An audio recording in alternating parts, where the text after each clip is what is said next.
I haven't done a podcast in so long. I mean, it's been like maybe 5 months since I've done one. Like it's been a while, but we went on a string of nationals. I'm started, by the way. This is going. We're We're in it. We're in it. Yeah, I shot you that photo of the Talkin tires kind of idea, and I'm like, yeah, that's a good idea. Let's do it. totally. Yeah. I don't know that because I've been meaning to send you a message about like ideas for names that I had. Yeah. I didn't know that you were calling it that either. So whatever. We do this way too much. Yes. Talking tires, we're just gonna jump right into it. I mean, it's grand season, and there's a lot going on right now. We already had a big year in 2024. We'll talk about that stuff, but we're in prime Grands prep mode, which is kind of a long-standing tradition in the BMX world. As you know, APFL, APRO for life. What did Grands prep look like for you when you were racing? I had an interesting career because I came up in an era where there were so many really, really good people. Sorry, I think I'm catching my AC unit on fire over here. My truck is definitely burning. Okay, so sorry. So I had like an age group ahead of me was like Nick in that era, and then below me was like Tori and Connor and all those guys. And so like, well, even to back it up further, like growing up with Roseville, Oak Creek BMX being my home track, we had it was like the heyday of like NorCal, like just cranking out top riders. So I just grew up with all these guys. It was like, oh yeah, like I live down the street from Joey Bradford now. Like we're just buddies at 35, like neighbors. Like it was just like, how many titles do you have? You did have what? Yeah, that was just like for like my world growing up in BMX. And I think pretty early on, I created a sense of like I really, really like riding my bike, and I was almost afraid to like now as I've gotten older and kind of figured out why I do things. I was like pretty averse to actually like putting myself on the line and actually like trying to accomplish something. That's a whole other thing to dive into. But I also just like was always afraid to make it too much work. So like when I would get frustrated, be like, all right, I'm training, and get a coach or something, and then like put my head down and try to do it, I would get super easily unmotivated because it was like, I've been doing so much work and I'm not getting results and like this sucks. And then I'd be like, I'm just gonna go back to having fun. And ultimately led into as we got older being like, yeah, that's gonna be like a Nick thing to go to the Olympics. That ain't gonna be me. So I'm just gonna like settle into this role and just have fun riding my bike as long as I can. Went to college and I turned pro my freshman year of college because honestly at that time it was 1927. Half the dudes had turned up to A Pro, half the dudes stayed back. So I was like, it's just as deep either way. I might as well get like my entry fees back if I make a semi or something. So went that route, and then like the pro racing format was so much more fun just because like at that time we'd be like run first moto and like you get like the hype music in the morning and like they're like just the stoke behind the gate and everything, and also the like, oh geez, it's 7 o'clock, why are we riding our bikes right now? All right, are you awake? No, okay, let's do first moto, I guess. And but it was just always like so much fun to me, and I was really, really afraid that I would burn myself out if I tried too hard and didn't accomplish things. Um, so I was risk averse, but it became something that I loved in a much different way, and I'm still here. As much as I complain sometimes, and as frustrating as it can be at times, I called you the other day because my stuff got stolen. So I was like, hey, do you have a bike? I just need to ride. I did this with TJ a couple weeks ago too. It's like, I just need to borrow a bike so I can get back on the track. So like I'm still there, and it's still the most fun. It's more frustrating now because I don't ride as much.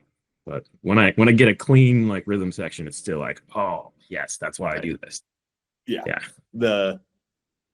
the comeback in like maybe a week into like riding consistent, like, oh yeah, this is why I keep doing this. Like, Yeah, and it's like I really enjoy the work that I get to do with especially some of the younger riders. Like I got to travel to a couple of the World Cups this year with Cutter, and it's frustrating at times when like some of these kids are like, "You used to race?" Yeah, I mean, yeah, medal or something, but like I also I had to jump like supercross first jumps when we didn't have case pads and stuff. Like it was a different era. But it's really cool to be able to like be like, hey man, like I know what you're doing. I can see what you're doing to yourself. Like you're sitting in the corner of the pit in your own head. Like, don't do that. Like I've been there. It never works good for you to do these things. And I know that's what feels right in the moment, but like to be able to like give them some of that guidance and be like, I know what you're feeling. Um, which also I think works really well for me on the media side because one that I can build a rapport with these athletes as they get older and we've known each other for a long time. And so I can read them better than somebody who just rolls in for like a race and doesn't know anybody or things like that. But I think also like there's you get to read each other non-verbally a lot better so that like I know when I can like stick the camera in Cutter's face or when I need to definitely not do that so he can stay in his zone. So like things like that. I think it's been really cool. And I lost where we were going with this initial prompt, but this is where my brain took it. So yeah. welcome to Crazy Head. Welcome to So, Talking Tires. yeah. um it was grands, but like with your, keep it fun. Honestly, like there was only one year where I went into Grands super confident. And uh I forget what year it was. It was 2012, maybe. Um, I think I had just finished college and I didn't have anything going on, so I like was able to actually like focus more time on writing. And I had had a pretty good year. I read pretty well my whole time through college, probably because I was like, I got to focus on a degree. I'll show up. I had no stress. Um, but yeah, I put in a lot of training for that one, and I because of like I was saying a minute ago about how I would really get defeated if I would do a lot of like track, really BMX specific stuff was the stuff that bummed me out when I wouldn't do well. So I started doing a lot of other stuff like running and things like that. That was still really good for general fitness and other things, but I was able to like kind of reverse engineer my brain how it would work and perceive what I was doing and the results. But yeah, I wasn't really a Grants prep guy. I mean, that's you see my comments every year. It's, oh, geez, like 22 days out, I guess I'll start doing sprints. Right. Yeah, So fun. I was a 3 sprints in the driveway kind of guy, like as we're loading 4 grands. That's probably why I never made it past 16 expert. So That yeah, well, yeah. Like one of my actual regrets is that year of Grands that I actually prepped and was riding well, and I made just the dumbest bonehead panic move and washed out in my third round and didn't make it out of rounds because I you can't really make it out with an 8. yeah, Yeah, so I tragic. never bummer. Well, Grands Prep this year it's funny, each year you get like the different hotbeds. Obviously, Florida's a big one for the past couple years, but 2-3 years ago, and for a couple years, it was Tampa BMX. Tampa was like the spot that everyone went to. Now, Acre Brand is just pumping out media, and every pro is there, every top amateur is there in Florida. On the media side, how are you kind of taking that into your like Grands picks? Um, I mean, I've spent a lot of time with these guys over the years and this year with how condensed our schedule was and doing the World Cups, like staying in the same hotel as those guys and like sitting there having breakfast. So I get to see some of the ins and outs of their daily lives. And I stay at the beginning of the year with Cam and Cam Larson in Florida for the back-to-back. Florida. Is that this year?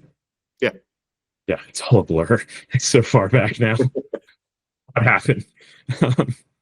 But yeah, so like I get to know these guys, and it's really tough for me, like objectively, to make a choice, like not a choice, but like a call on who I think is going to do well, because everyone is such top athletes, and everyone is has really and the sport in general, I feel like has really like fine tuned it all. So like everybody knows exactly what they need to be doing, and everybody's able to find their flaws and work on them. And that makes it so hard. I mean, my job is to literally look at the details of all this and capture it. So like, even though that's my job, it's really tough to be like, you know what, this guy's got it, or like she's gonna murder everybody this weekend.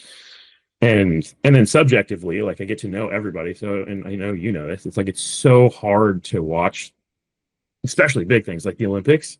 Every rack in the Olympics, I was like, yeah, oh no, yeah, I don't know. It's like one of your friends wins and you're blown away and you're so stoked, and then you realize that another friend is like on the bottom of turn two, and you're just heartbroken at the same time, and it's such an emotional roller coaster, and that's honestly one of the things that's kept me in this as I ride less, is the the friendships and like the emotions that I have tied to seeing these people put in so much effort, and then seeing the results or the heartbreak and things like that, and also just documenting it because there's not many people out there, and like all these athletes are putting their lives on the line, and they deserve to be able to look back at this at some point. So Right. And I know that's one of your main philosophies with, capturing BMX and bikes, and you just want to, like, you've said this before, you just want to give back to the athletes that are putting themselves on the line, and like help them get money with sponsors, get, bigger contracts, better contracts, whatever it is. What do you think would take, how do I word this? What do you what do you see as the most beneficial thing that we do as media for pros? I think I can have two answers to that. I think for as media, the most direct and linear path for us to help these pros is just to be able to have content for them, because the world at large and the brands and sponsorship deals and stuff have started to have media requirements far more than like a results based thing. So and I'm glad that the brands are learning that there's a value to just having the presence in front of people, and that's how the marketing of everything has gone. But I think for us, especially as people who are still sometimes getting out there and riding and like still very close to the sport in other ways, I think it's really important for us to be able to tell the actual story of like what's happening, because it's very easy to be like, okay, here's a podium shot, here's an action shot, and like, yeah, cool, Joris won. Like, but there's nothing to that. Like, we don't get to like, I care far more about the person who gets like seventh at Worlds, who is so stoked to have made the main and is losing their mind because they made it, right? And they got to like get seventh in the world, versus the person who's won it 10 times and doesn't, and is like, yeah, cool. Like, great, I've been here. And but don't want that to sound like I was angled at like Elise or something because of winning so many. But like, and she was super stoked also. So like, that's not the case in that moment either. Like, it just like I feel like there's so much more to the story than like what we boil it all down to. And like, oh, cool, did you see so and so won, or now so and so's leading points? And there's so much more to the story of what BMX is and what we all live and why we love the sport, that because of things have been pushed so commercially, that's gotten lost. And that's the type of those in between moments are what I feel like we can grow the sport ultimately on a larger scale with more of that emotion, rather than just like, here's a pretty picture and who won. Right. Yeah, I think the podium, the winners, like all the stuff that I post of, like, this is the event, like, who won, podium, like that's taking care of the sport. The stuff that you're talking about is taking care of the lifestyle of the Yeah, world. and like there's a place for both of those. Like you can't not document who won and things like that. But I just what I was speaking to is that it's shifted one way because we're so instant gratification, just cool scroll, and that's all you get. And like flipping through old like BMX, like old like BMXers or even like ride BMX. Like they one of the things I always loved, and I honestly I pitch this to every brand that I can when something comes up where I get to put an idea out.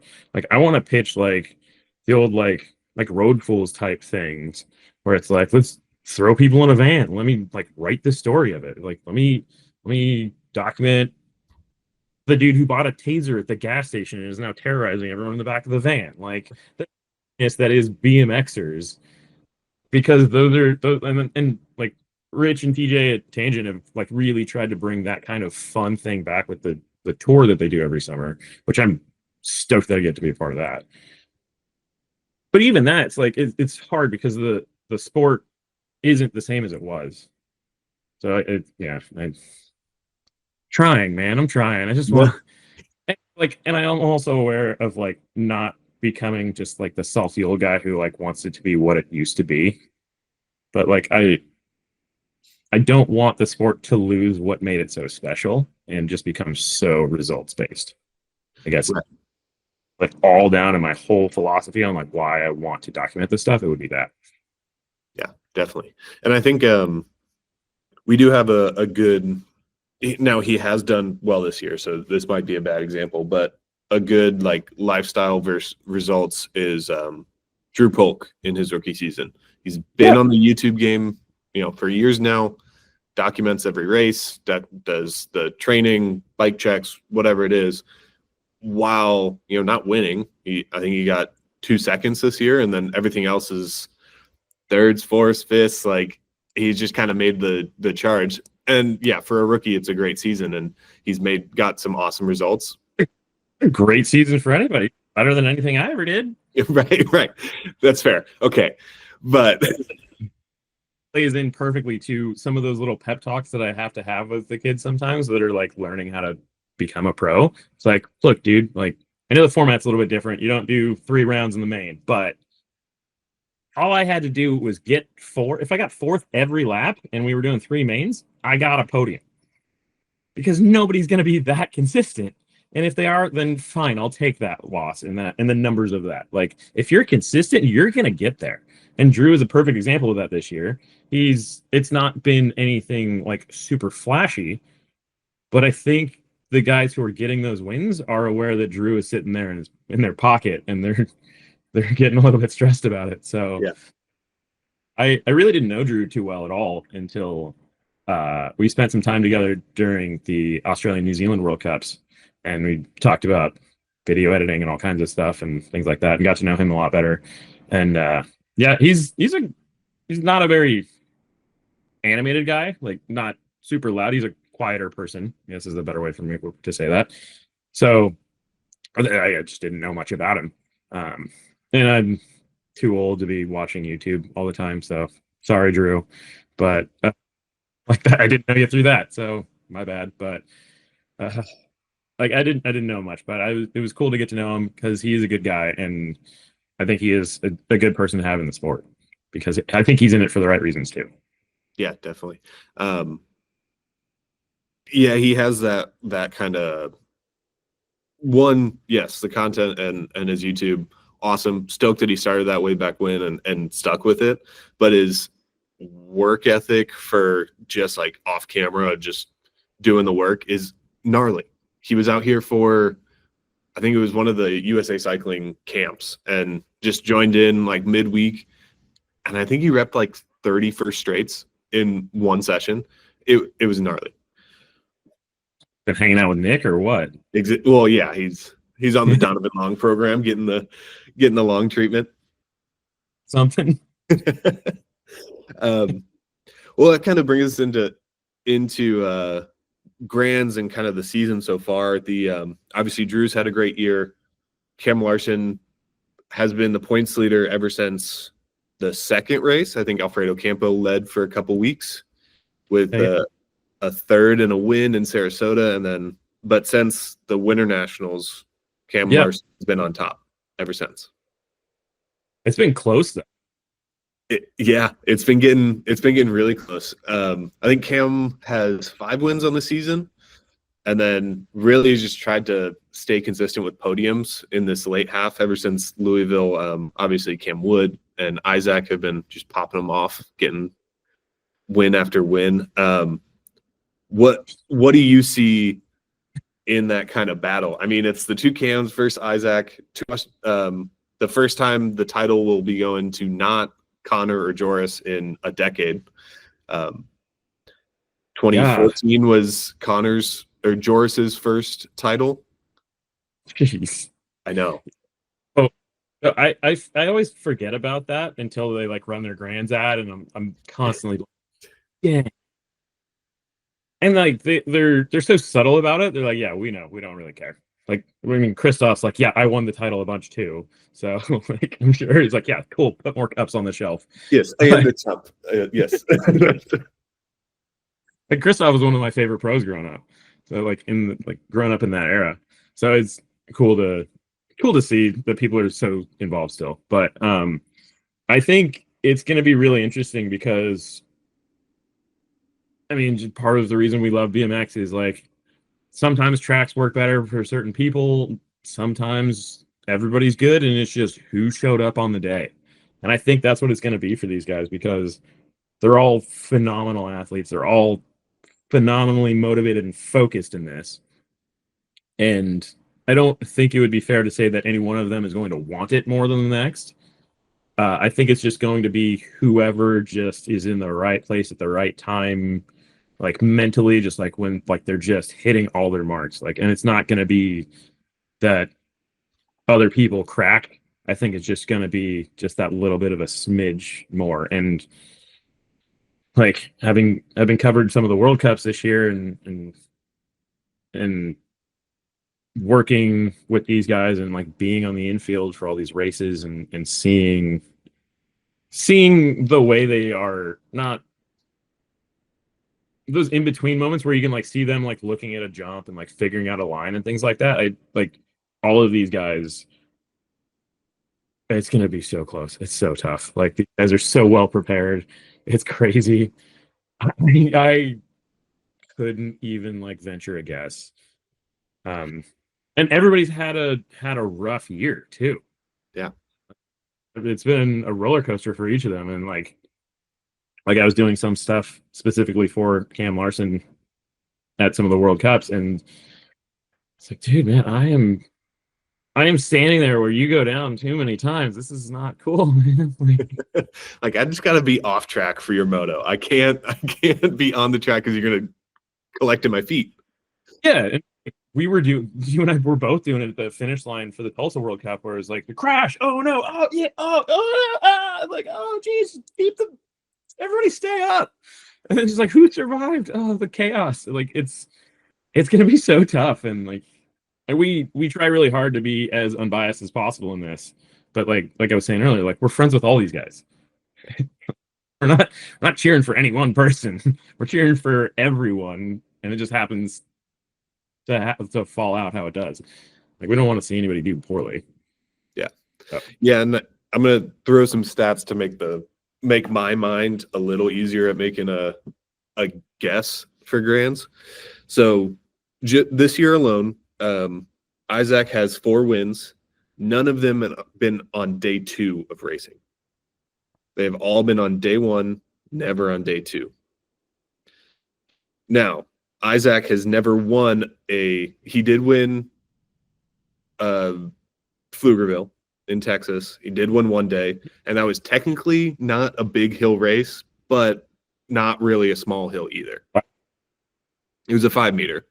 With a kink at the 35-foot, I believe. Yeah, okay.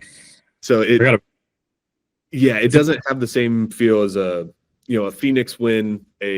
Waterford Oaks this year was a great small hill race. Even he raced Reno. It was his first indoor experience on the regular season schedule. So I think Isaac can get it done at the Rock. I think he can win a Rock straight off the bat, pop one off. I don't have, and I hope I'm wrong, I don't have a lot of confidence in him winning a 3 main event win at the Grands. Yeah. Okay. That's compared to Larson and Wood, who have, their entire childhood racing on Phoenix and Reno and Bakersfield and one of the most notoriously frustrating flat hills ever. Right. And Cam's a local. That's where he got his starts, literally. You like that one. So I'm not saying Isaac is completely out of the title shot, but I think in my mind that puts Wood and Larson just a little bit with an edge on him. Yeah, I would agree with that. And I think we've seen many times that the Cams tend to be very and this may be completely wrong, and I don't have any research or statistics backing this, but I feel like Isaac is a smoother windup down the hill kind of rider, and the Cam are like initial pop explosive, and they can get that half a bike on everybody and then get it rolling, and then they're already ahead. So like I feel like and that might be the silliest way to describe any of that ever, but in my mind that makes sense. But maybe not. But that seems like that would play with what the stats you were saying about that, where like the bigger hill is a little bit easier to wind it up and then peak at the bottom as you're ready to rip, rather than having to just force the turnover of the cranks right there at the beginning. Right. And coming out, third or fourth to the first jump is a lot different than second and third on these small hill. Especially little insider information, short first straight, left-hand turn. Ooh. That's going to be dicey with riders that are mid-pack, especially in, second main of Friday Night Pro Show. Like, okay, you just popped off a fourth in first main. You got to do something, like, if you want to win that title. There's also probably going to be Drew, and if we're rotating gates, Drew's going to have a line on somebody somewhere. Yes. So, and I think if Drew gets out past the first turn in third, there's a 80% chance he will make at least one pass throughout it. I mean, there's the way he's been riding through his amateur year and his rookie season. If he doesn't get caught up by something in the turn and he comes out full speed and out of the turn or into the second straight, I think he's got a good shot.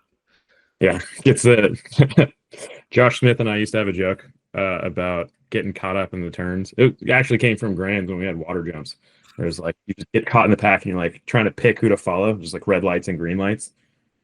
Yeah, if Drew can like find a green light and just rip down the straightaway, yeah, I think that would be good. Grants has always been super fun to watch because I don't know how strategic it is in the planning and building, but I feel like there's a lot of Grands builds where you can get a little bit shuffled in the corner, but if you get the right line down the second straight, you can just blow by people, and it makes it so interesting.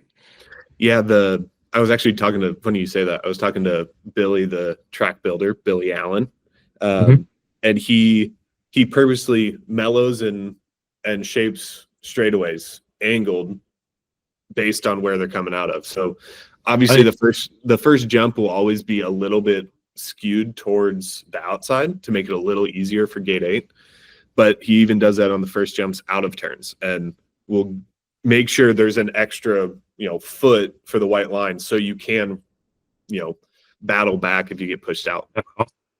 That just gave me so many flashbacks of like, I can make it down the white line, mostly Reno, and I can make white line, and then I'm just on my head in the fluff of dirt. Yeah, but that's super cool. Like, I know you and I noticed that type of stuff, and the not imperfections, but the differences on the obstacles on courses because we have to go out there and scout how people are going to ride stuff too. So like the seven inners are going to ride it differently than the pros are. So we look at those things and we're like, wow, that there's a big lip over there. Like this is going to get interesting or whatever. Because I mean, sometimes this is going to create chaos, and let's go be there to capture it. Right. Well, and I think it really helps the shovel heads, as we like to call them, the rake and pack crew, like having Jackson Elliott on that from NorCal. He will sit in one turn and just look, okay, how are people going to do a high-low? Do they have enough space on top? Do they have enough space in bottom to go low? And he'll build like lips and transitions into turns just for him in his races. Yeah. It's awesome. No, I mean, other people use him, but he's like, no, I mean, I'm going to jump out wide X pass and I'm going to win. And he fucking does it. There was a year in Oregon where it was like a double into the last turn. And like because the Oregon arena is so small, turn 1 and 3 are like up against each other. But 3 was just a wall. Yeah. Could triple into the corner. And so I think I was racing, I was like first round cruiser, it's like behind Robbie Patterson, and he just like covered the inside and just ripped off into this thing and just and I was just like, whoa, we could do that? That's allowed? What? My line then it was like just like, all right, I'm just gonna jump this thing long and just drop the shoulder and hope somebody isn't in that perfect spot to punt me into the stands because it's gonna happen. But yeah, that's super cool. And I was still living in NorCal when those guys started racing, and it's really cool to see those guys grow up. And like two crazy talented brothers who are just super good at riding. Just riding their bikes. Like the bike skill is really good. They're powerful riders too, but they are so fun to watch because you can see them coming out of turn 1 and being like, all right, he's gonna get him into turn 3. Yeah. Like was the way I was because I was never a first straight guy. So it was like I never went to Rockford because I knew I would be motoed. I'd be 4 bikes back going into turn 1. But so like I became a track rider, and they are a similar way. And I think growing up in Roseville, there was a lot of that. Like we had an era that was like just people we would just ride until they shut the lights off on us. We would just go and like I did so many dumb lines in the rhythm and learned gaps and things because do it, you won't. And I was like, screw you, I'm gonna do it before you, and then do this. Oh, I survived. Cool, I beat you to it. Like it was like the negative reinforcement that forced us into doing things out of our comfort zone, and it was dirt turns. It was like big, long, fast track, and like you had to know where you could trust your tires, like where the tipping point was there, and we all found it out together. And like those guys are like a younger generation that I got to see them learning that and coming up through it, and it's super cool to watch that. And now see them on the build crew, and now because they're even if they're not the ones actually building it, just the amount of time they get to spend down there, it's like looking at it and being able to figure out like, okay, like this double is a pull tap instead of just a tap. Like okay, right. yeah, like that's cool. And I mean, it's a great way to work the system too. Yeah.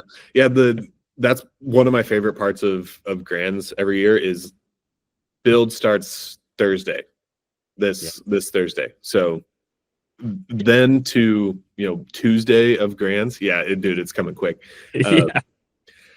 That's my favorite of just like being able to watch the progression of the track, yes, but like seeing how the different like thought process or hearing the different thought process from Lance and Billy. Like they usually do right hand turns because there's less crashes. Like okay, they're doing a left hand turn, they're gonna make sure there's a little bit more leeway going into the turn. But like that's I honestly like, and we've talked about the super niche things about the sport that we would love to know and have those conversations about. Like, hey, let's do a podcast about like why Connor cut like the leather pad out of his pants and discovered that he got like half a more watt or something like that. Super detailed things, but like there's so much that I feel like the general rider or parent doesn't know that goes into it. Like Billy and Lance, like they're back and forth about like knowing that I didn't know that they have less crashes when when there's more right turns. Makes sense because I like lefts and I ended up on the ground half the time. But but that was my own poor starts and getting things anyway.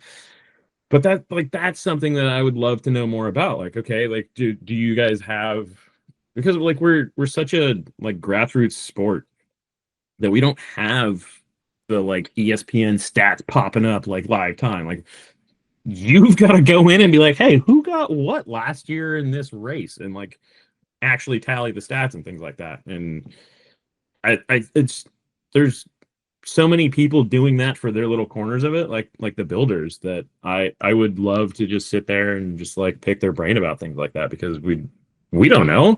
And like we'll show up and be like, oh, another like double with a little pump off thing. And like, yeah, it's like the most efficient for what we've got to do. Or when we have 1,000 motos to run, it's the least likely to get a crash. And do you want to go home at 2 a.m. or not?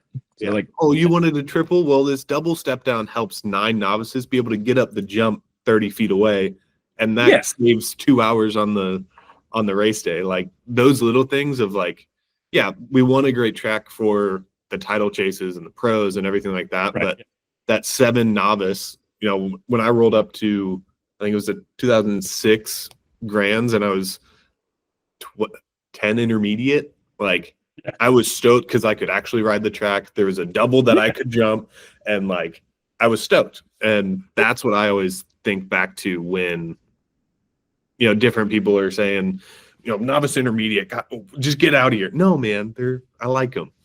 Yeah, I agree with you. And this, like, I learned this way back, like when Roseville was doing a track build, and I was like 16. I was like, yeah, build bigger doubles, let's do it. And they're like, yeah, pump the brakes, man. Like, there's like 12 of you and like hundreds of little kids. Like, they need to be the ones who do it. And like, and if you're unaware, it's super easy to miss that that's how this works, because you get so caught up in your own little corner of this world. But like you guys have done a great job with the Strider and Stasic and everything, and building that net to get people into the sport so that we can sustain those numbers throughout.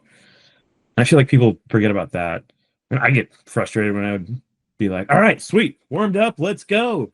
And pump or push bikes. Dang it. All right, how do I stay warm for the next 30 minutes before I get like in the first rack? Like, all right, I'll just bounce around, doing whatever. And that's my own little first world problem of dealing with that. But we need those kids. So I think a lot of people tend to forget that the vast majority of the riders even at Grands, and something as large as the Grands, are the kids that aren't taking the pro section. We all see the flashiest, coolest thing, or the biggest splash in the water feature or something like that. But the ones that are actually the base of the sport are those novice and intermediate groups, and even more so the younger novice and intermediate groups. And they need to be included enough in the sport that they want to continue, so that they can be eventually the people who push us out of our jobs and are the ones doing this stuff. Exactly. You've got to stick around. Yeah, I think so. If anyone listening takes anything from this, just give the novice and intermediates like just a fist bump, just like, hey, good luck, man. Like that's it, because they're stoked. They might be battling for district titles back home. Yeah. I know some intermediates are even going for nag plates this year because they've traveled a bunch, so that's huge. But like a lot of these kids are just showing up with their BMX family and just enjoying their Thanksgiving. So Yeah. And something too that I really appreciate when I see it, and I try to make a point to acknowledge it and actually call it out, is when you get one of those like 5 and unders or something like that, especially in the mains, half the time they're coming across crying because they didn't win or whatever. And that's always kind of heartbreaking to be like, kid, you just got second. Like, this is amazing. But you don't know, you just wanted to win. But there's two types of parents that show up at the finish line. There's the parent who's like, great job, buddy. Like, you did amazing. Like, it's okay. Like, don't worry. Like, don't cry. You're doing great. I'm so proud of you. And those are the parents that I make an effort to go say, hey, thank you so much. Like, this is the way to do this. And then there's the parent that never made it to state in football and then wants their kid to live some sort of champion life that is just screaming at them from across the parking lot before they even get in there. So, like, And no one wants that. No one. nobody, Yeah. it doesn't want the, like, you're like, I can watch your relationship with your kid failing in a couple of years starting here. Like nobody wants that. And I understand the frustration and the money and all the efforts and sacrifices parents are having to make, but the kid's not out there trying to lose. Right. Like, there's, if, like, yeah, to yell at a kid for not winning is the dumbest thing ever to me. Also, my dad was really big. He was an announcer growing up for the track grown up, and he was a really big proponent of calling out dads who would like scream at their kids, like, "Hey, Father's Day's coming up. You want to do the Father's Day race and see how hard this is?" And it was always so amazing to see how humbled the parents were. Like, okay, can't do that. All right, okay, I'm not yelling anymore. And I'm just sitting on the fence line now. Sick. Yeah, yeah, Yeah. yeah. Before you can yell anything at your kid, get out there and do a lap. Right. Well, back to that was good intermission. Back to the pro title chases. Yes, the top three men pros are winner take all, whoever beats who. But there's a very dangerous man coming to Grands. Joris is on his way back. Obviously, gold medalist, world champ, 6-time national number one pro. He's got no title shot this year. I know. Pressure Joris is a dangerous man. Yeah, and I don't know when he was mathematically eliminated, but I think I called it out like after Worlds. It was like, what if Joris just wins everything? Like, we had, I think Neek and Beth did the Worlds and Olympics the same year, right? Yeah. They lost their mind, like, oh my God, they did both. And I was like, this year, I was like, just, there's another one that he can also just go get.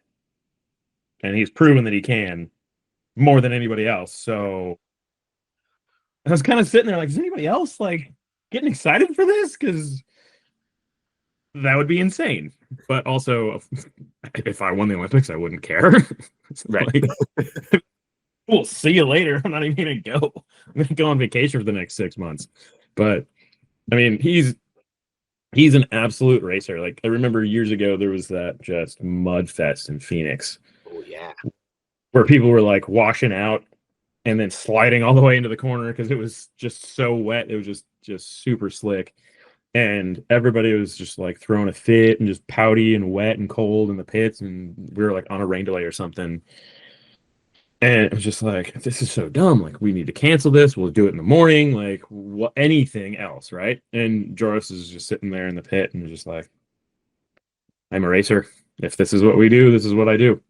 So, like, we're all doing the same thing. And I was just so blown away by his mindset of like, this, it doesn't matter. This is my job and I will go to work today. Right.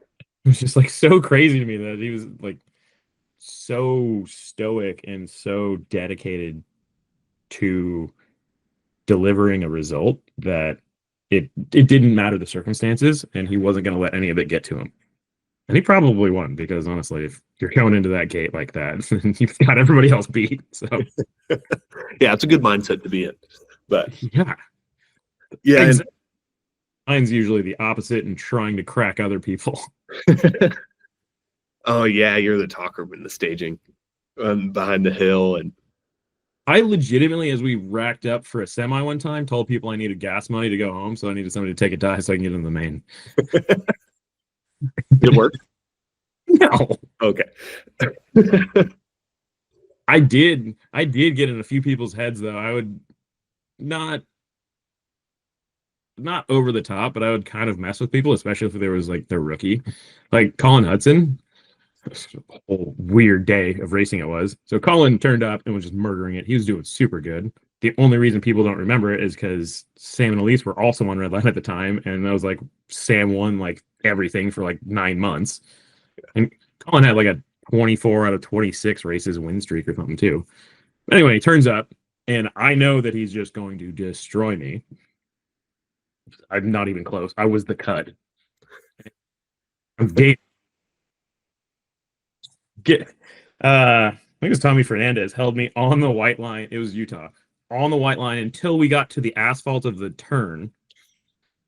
And then everybody fell in, and I was like, cool, going. And I just went to the cone and just went across the bottom. And the guy in one washed out and took out everyone else. So I won my semi, and I still don't understand how we did it this way. But then I had second lane choice in the main because Colin won and had like lower points. So he got the first one, and then I was the second lane choice. He took two for some reason. It's like, okay, one. And then I was just talking crap to him. I was like, all right, so what's going to happen here is I'm going to snap you. You're going to blow through my arm. And then I'm just going to try to follow in on your hip. And he did exactly that. And then I blew a pedal and got an 8 anyway. But years later, he told me, he's like, dude, I was legitimately scared you were just going to chop me and take me out, like right out of the gate. No, dude, you had just grasping at straws, trying to like survive the day. Like I got in here on a technicality, essentially. Like you, dude. I so wish there was a way for me, talking about the stats thing, for me to know. I probably said this to you before. How many times I had a terrible set of rounds and was the cut, and then made the main and did decently. It's way too high for how many times I made the main. That'd be a stat. That'd be a good stat sheet. Yeah. It'd be so entertaining to see it.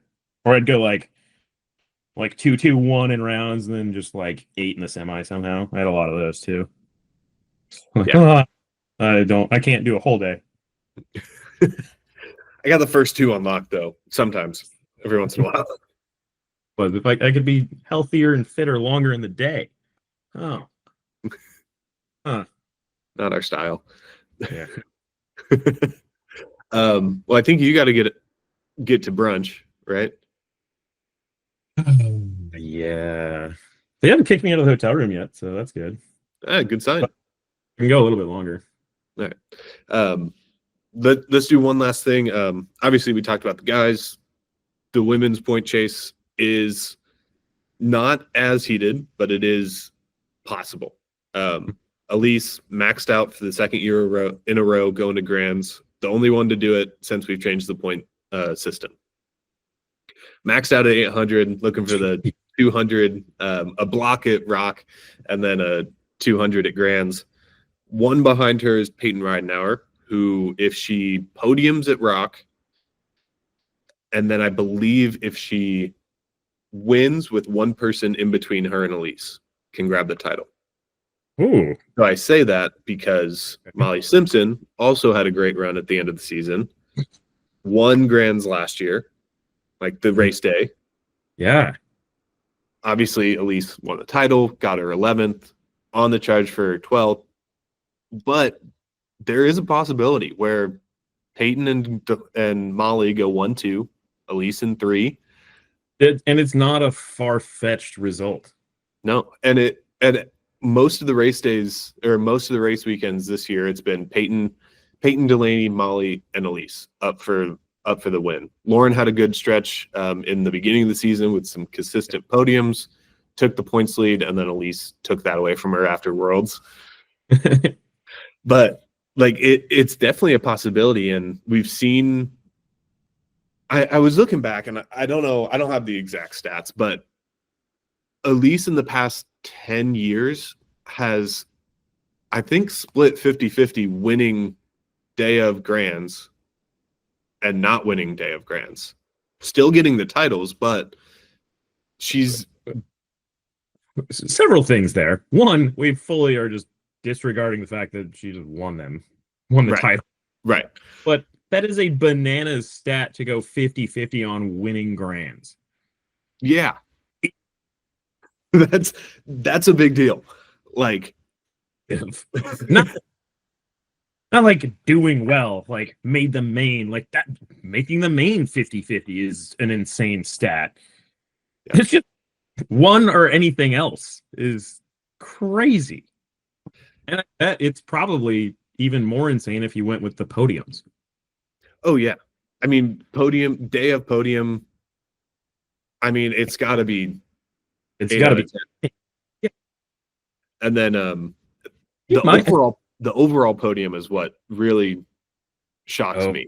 Because yes, she's won the titles, but she's been second or third when I think it was 21 or 22 when Felicia won. She was in second, yeah, right behind her. yep.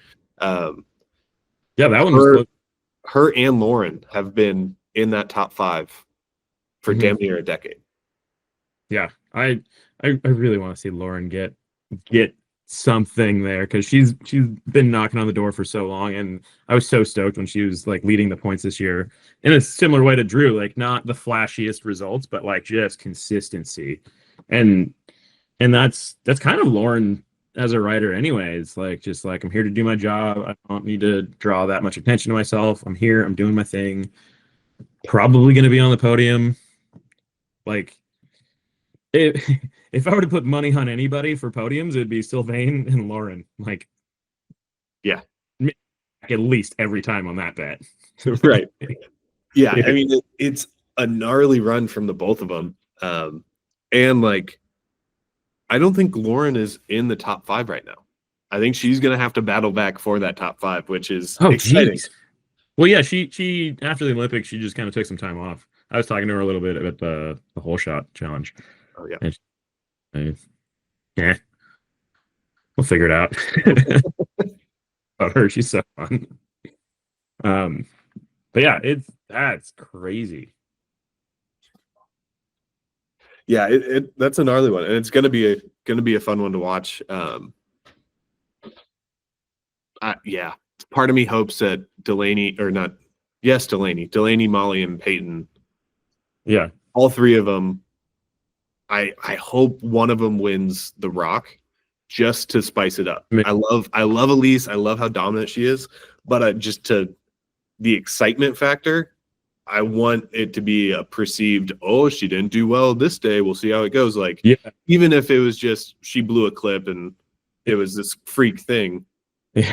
So I that's I was gonna make this comment before you gave the stat, but comparing her to all the like Elise is very much a veteran in this class.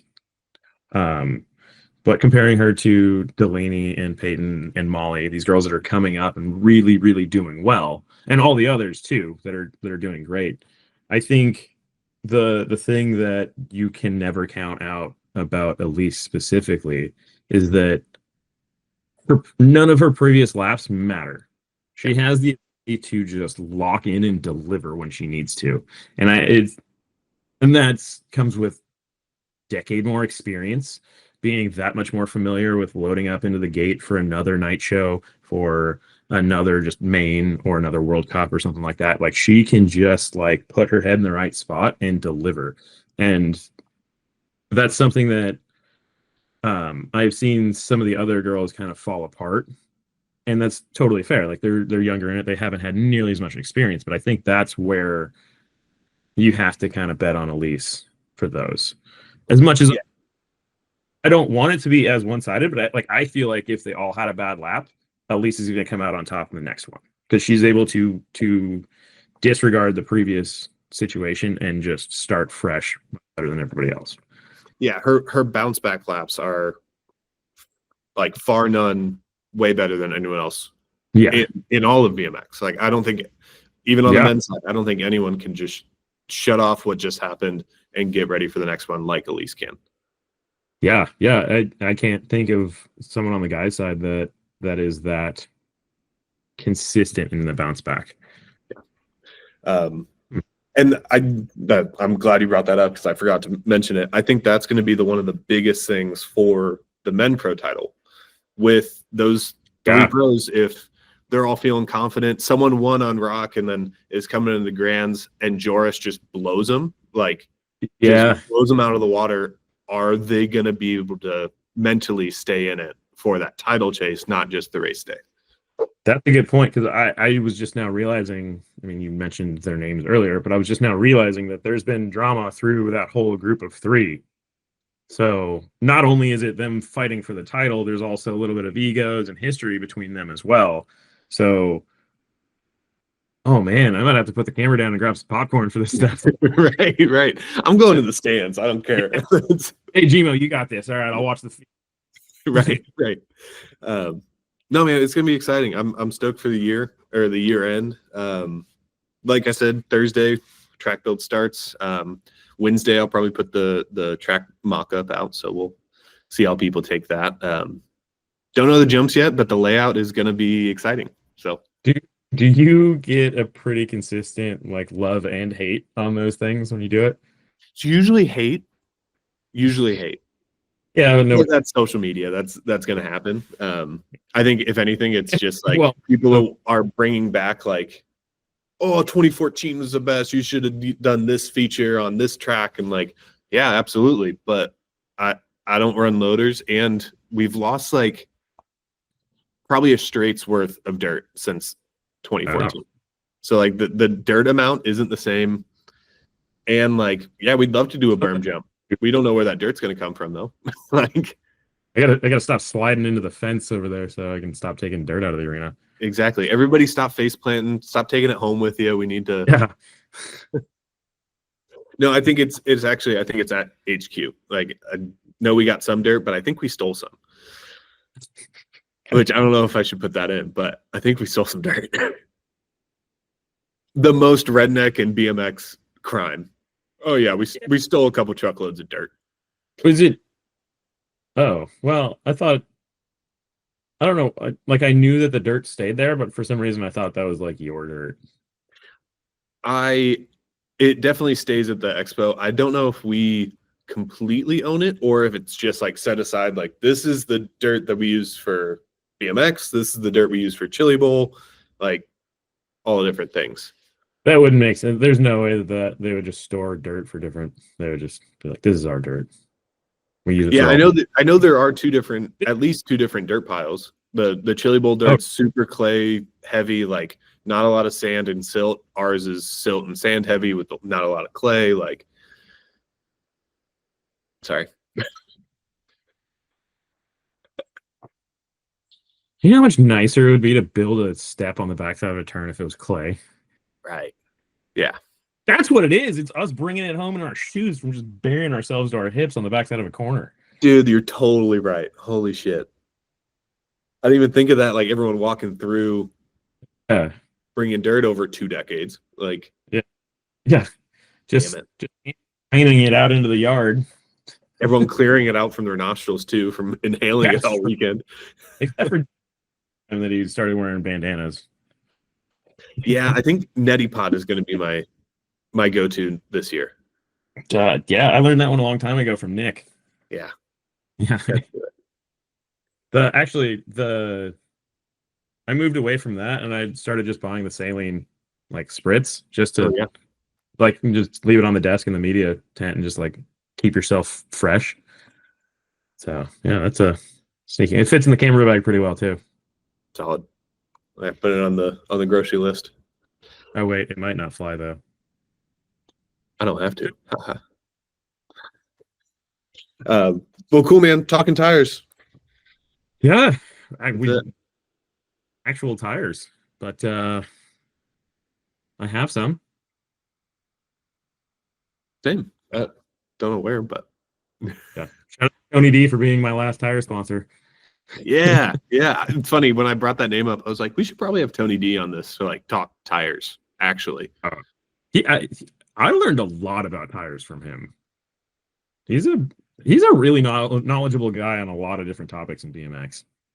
Yeah, I've learned a lot about life from him, like job wise, of just like, hey man, like this is what I've learned from working every which way. Like just take some of it, take none of it, whatever. But so Tony gave me some of my favorite advice that I've ever gotten a long time ago. And years later, I mentioned it to him again. He's like, what? Didn't even remember it. was like, no, dude, I'm trying to remember this story. Like, you told it so much better. Can you? He's like, oh, I don't remember. Whatever, sure. But it was like, I was struggling with like taking, it was similar now, taking a more structured role versus staying freelance. And he was like, hey man, like I don't know everything that's going on. I don't know what you need, how life's gonna go for you, but this is what I can tell you. There's indoor cats and there's outdoor cats. And have I told you this? No, I don't think so. Oh. So the indoor cat, nice life, everything's comfy. Like he knows when he's gonna get fed every day, usually at the same time. Like life is nice. And every day at a certain point, the sun shines in the window and he gets to go enjoy that sunshine for that little bit while the sun's coming in the window there, for that little bit of the day. And the outdoor cat has to find shelter, has to figure out where it's living, has to fight for its food and do all that stuff, but gets to enjoy the breeze, can sit in the sun all day and do all these things and really experience the world around it. So I can't tell you which kind of cat you are. You need to figure that out. Take that as you will, but decide whether or not you're an indoor cat or an outdoor cat. And I was like, Philosophical tone.